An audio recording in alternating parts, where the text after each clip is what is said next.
Prone ka ba sa mga acne o kaya mga tigawat katulad ko?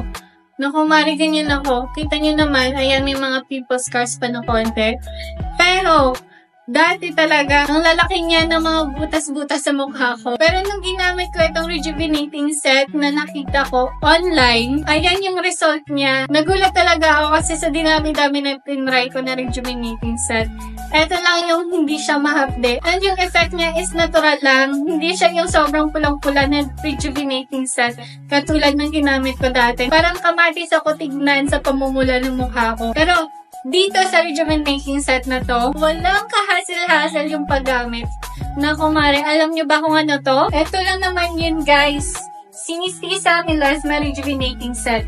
Safe for all skin types and FDA approved siya. Kaya hindi kayo mangangamba na ma-irritate ang mukha nyo. Iba to sa mga rejuvenating set na nasubukan nyo na guys na sobrang hapde kapag ginamit siya sa balat. Pero ito, mild lang at halos wala kayong makikitang pag-exfoliate sa mukha nyo. Kaya guys, try nyo na. Ito, Sinisisa Melasma Rejuvenating Set.